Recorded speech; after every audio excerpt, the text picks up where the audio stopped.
Hello guys, welcome to our channel Cine Smash. Here is the review of the film Madarasi. Movie ఎలా ఉందంటే సింపుల్గా చెప్పాలంటే it's below par one అంతే. అంతగా ఏమీ ఎక్కలేదు. ఇన్ఫ్యాక్ట్ గుర్తుండిపోయే ఒక్క సీన్ కూడా లేదు. థియేటర్ నుంచి బయటకు వచ్చినప్పుడు ఎందుకా అన్నట్టు ఫీల్ వచ్చింది. ఎందుకో ఇన్ డెప్త్ రివ్యూ చూద్దాం. మూవీ ప్లాట్ చెప్పి ఏ స్పాయిలర్ ఇవ్వను. పాయింట్ ఏంటంటే మురుగదాస్ మూవీస్లో ఉన్నట్టే సొసైటీకి మెసేజ్ అండ్ దాన్ని డీల్ చేస్తూ కమర్షియల్గా చూపించడం అన్నది కూడా ఈ మూవీలో కూడా సిమిలర్గా ఉన్నది. కానీ ఇక్కడే ప్రాబ్లం వచ్చింది. మూవీలో సోషల్ మెసేజ్ని కరెక్ట్గా జస్టిఫై చేసినట్టు అనిపించలేదు.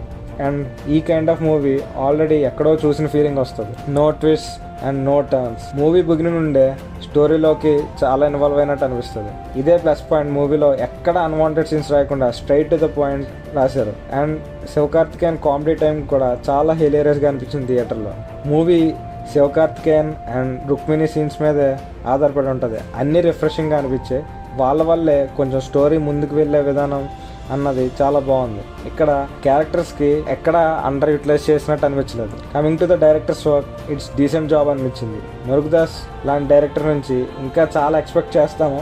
అండ్ ఆల్రెడీ తను తీసిన మూవీస్ లాగే ఉంది ఈ మూవీ కూడా. Coming to music by Anirudh, సరిపోలేదు బ్రో. మ్యూజిక్ ఇంకా రావాల్సింది.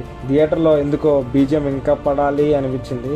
బట్ సాంగ్స్ అయితే డీసెంట్గా ఉన్నాయి, కొంచెం బాగున్నాయి. నాకైతే అంతగా ఎక్కలేదు భయ్య భూమి. జస్ట్ యావరేజ్ బొమ్మ అనిపించింది. యావరేజ్ కూడా కాదు, ఇంకా తక్కువ అనిపిస్తుంది. శివకార్తికేయన్ ఫ్యాన్ అయితే go and watch it, otherwise your wish. That's the review guys. మీరు ఎవరైనా మూవీ చూసుంటే ఎలా అనిపించిందో కామెంట్స్లో మెన్షన్ చేయండి. నెక్స్ట్ వీడియోలో మళ్ళీ కలుద్దాం. Until then stay tune and bye bye.